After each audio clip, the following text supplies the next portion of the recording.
Good afternoon, friends. Today we'll start with biodiversity hotspot in India. In India, there are many. Generally there are two biodiversity hotspots among the 25 identified global hotspots. These were the Himalayan region and Eastern Himalayas and the Western Ghat region. But the new included 36 global regions of the biodiversity hotspots. Two other hotspots have been included in the Indian region.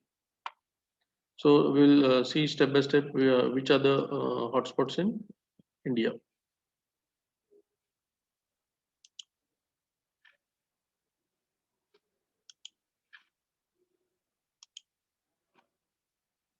Here you can see this is the part of the Himalaya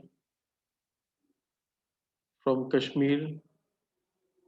It comes to this part, Nepal and all. It is also included in this region. To the northeastern states like Manipur, Arunachal Pradesh, Meghalaya, Mizoram, the hilly areas of the West Bengal, like Sikkim and all. These are included in this region.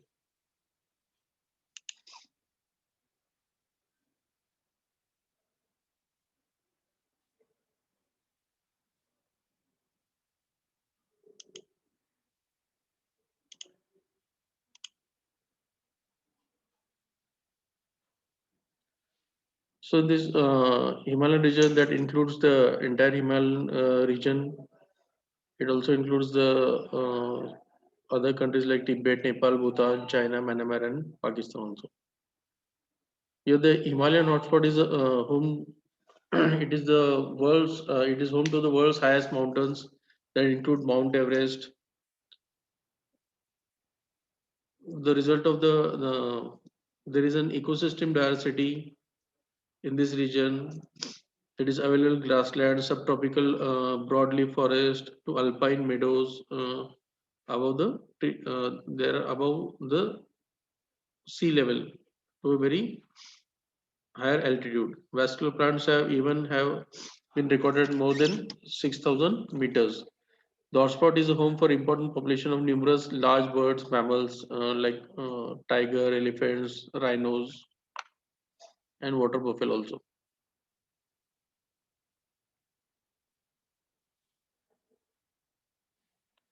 This Himalayan hotspot, it is extended about 7,41,000 square kilometers. Endemic plant species are more than 3,160. Endemic birds are 8. Mammals are 4. Extinct species are 0. Estimated area that is protected is 1,12,578 square kilometers. The Himalayan hotspot, it extends more than 3,000 square kilometers. That is from Pakistan, Nepal, Bhutan, and the northwestern and the northeastern states of India. The Himalayan hotspot includes the world's uh, mountain peaks. There is an immense range of mountain ranges that covers nearly 7,50,000 square kilometers. That has been divided in two parts. That is Eastern Himalayas, which cover this part of Nepal, Bhutan, the northeastern states of Western Bengal, Sikkim, Assam, that is, and Arunachal Pradesh, Southeast Tibet. The autonomous region of China also included in this region. The northern Myanmar and western Himalayas, covering Kumaon, Garhwal, northwest Kashmir, and northern Pakistan. While these divisions are largely artificial, the deep defined covered by the river, that is Kali Gandhari river between Annapurna and Dwalgiri mountains, has been effective dispersal barrier for many species. It is that act as a natural barrier for the endemism in this hotspot.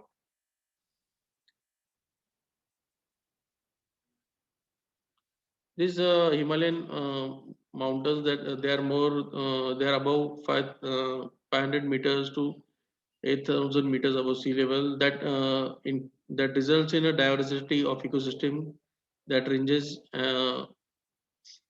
from available grasslands and subtropical broadleaf forest along the foothills to the temperate broadleaf forest in the mid hills, mixed conifers and conifer forests in higher hills, and alpine meadows above the tree line. So there is a diverse pine forest you can see, broadleaf forest are the lower mountains you can see. So these act as a biodiversity region which has a diverse species of plants and animals also. Like biodiversity region, the Himalayan mountain ranges straddles a transition zone between the Paleo-Arctic and Indo-Malayan realm. Species from both realms are represented in the hotspot. In additional geographical climate and altitudinal variation in this hotspot as well as topographic complexities observed contribute to the biological diversity of the mountain along this east-west and north-south axis. Plant species, you can see there are estimated about 10,000 plant species in this Himalayan hotspot. Earlier, I have said about 3,160 endemic species have been identified. As there is a rule for endism, like if an area it should be identified as hotspot, there should be a minimum 15,000 species that vascular plant species that should be identified in that particular area to declare it as a hotspot. So here are more than 3,000 species, so it has been declared as a hotspot. And there are about 71 genera, 5 plant families are endemic to this region. Terranteraceae, Hemimelidaceae, like Circa asteraceae, Butomaceae, Statuaceae. The largest family of flowering plant in this hotspot is Orchidaceae with 7,500 species. Uh, and the large number of orchid, many represented rather young endemic species, have recently been reported from the Himalayan hotspot. There is a much higher degree of plant endism observed in the eastern Himalayas. It is also a center for diversity for several widely distributed plant taxa, such as rhododendron. You may have heard about the rhododendron belt uh, occurring in India. If you have to search, just search in your Google what is meant by rhododendron belt. You will see the region where the rhododendron plants grow in Indian subcontinent. Primunalaria and pedicularis, like rhododendrons, are found mostly in this Himalayan region. In Himalayan hotspot, the zone of permanent rock and ice being begin at about 5,000 to 6,000 meters above sea level. And in spite of this harsh and diverse condition, there are record of vascular plants occurring at some of the highest elevations on the earth. Cushion plants have been recovered more than 6,300 meters, like some pteridophytes, while a high altitude plants like mustard family, Ermania himalensis, was found at 6,300 meters above sea level.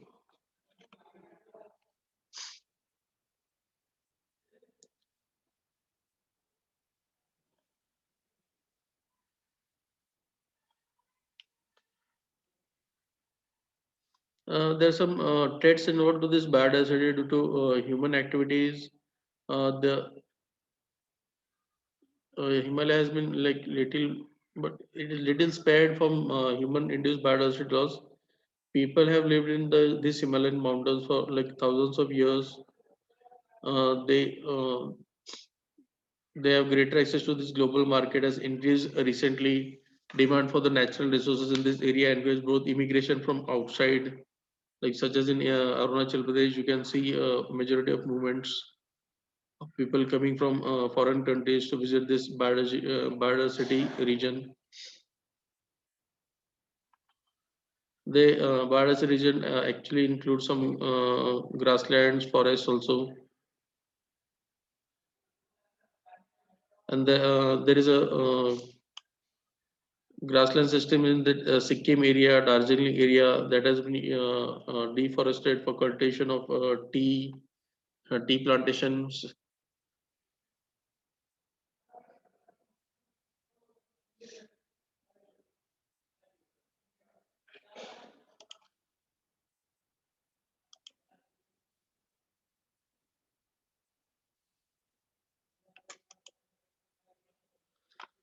Now we'll see the next hotspot, that is Indo-Burma hotspot, that includes northeastern India, except Assam and Andaman.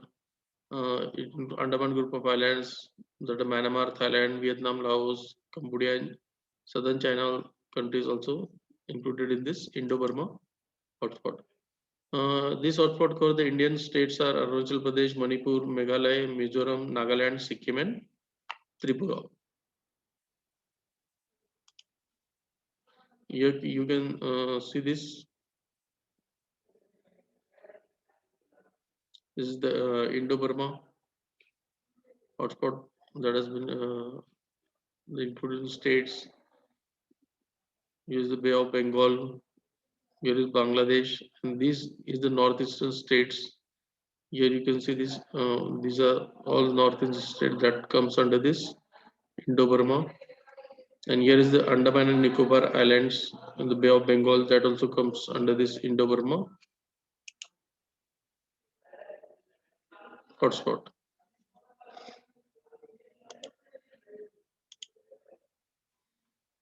The Indo-Burma hotspot that encompasses more than 2 million square kilometers of tropical Asia, Indo-Burma. It is still revealing its biological texture.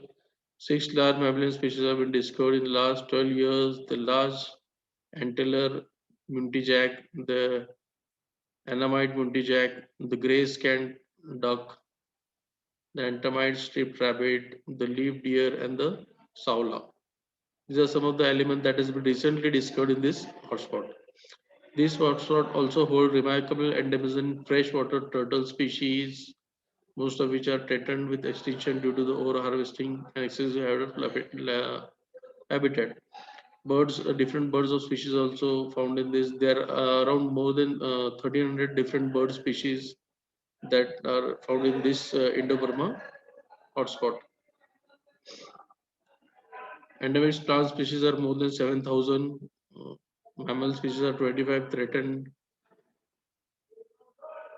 Uh, Indo-Burma hotspot encompasses about, already I've said, more than 2 lakh square kilometers of area of tropical Asia of the Ganges Brahmaputra lowland, formerly included in the Himalayan chain and was associated with the foothills in the Nepal, Bhutan, and India. The Indo-Burma hotspot has now been narrowly redefined as the Indo-Chinese sub-region.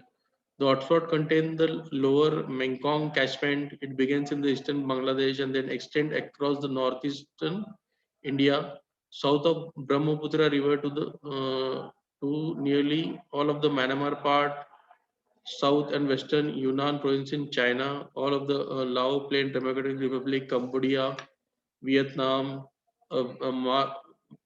vast majority of the Thailand region, and some peninsular part of the Malaysia. In addition to this hotspot, it also covered lowlands of southern China and several offshore islands such as Helen Island of South China, Andaman and Nicobar Islands of India. It includes in the this hotspot.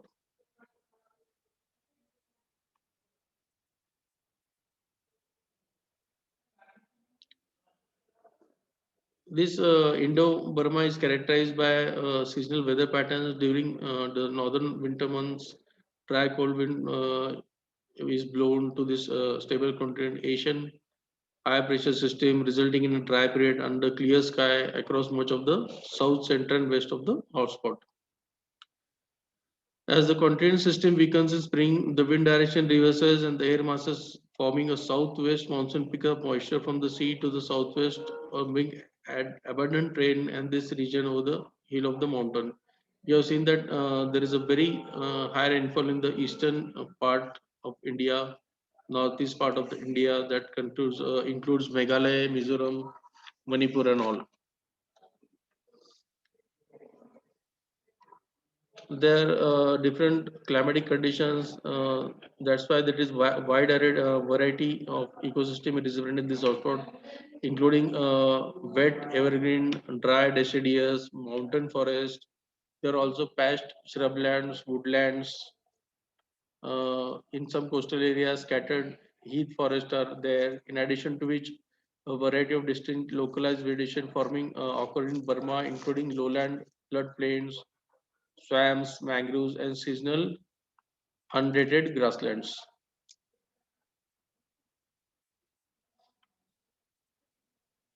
Like species diversity and endemism observed in this region is plants. There are about 13,500 plant species, 7,000 are endemic. Mammal is about 433 species and 73 are endemic to this region. Birds, already I've said that more than 1,300 birds are there. 64 are endemic to this region. Reptiles are about 500. 200 are endemic to this region. Amphibian are around 285.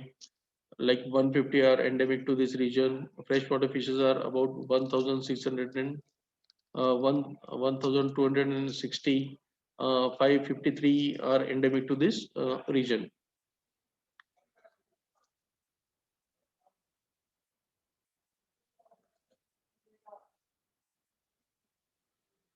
The plant specifically the Indo-Burma hotspot is uneven and is hampered by socio-political division and taxonomic complications.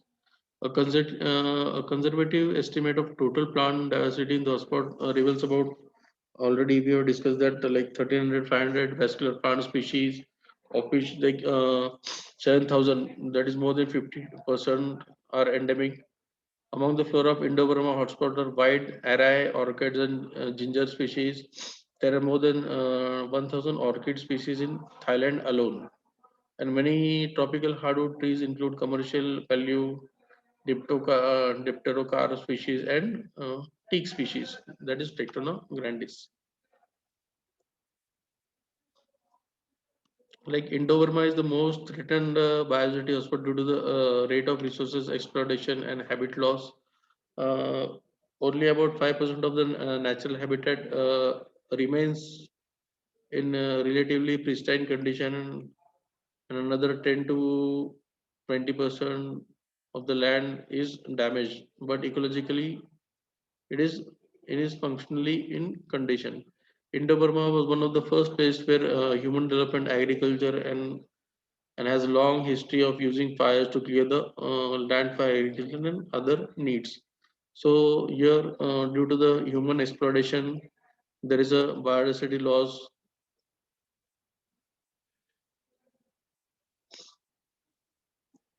Like they are clearing the land for like rubber tree plantation, oil plantation of palm trees, uh, plantation for the coffee, vegetable crops, tea in some hilly areas of the northeastern states.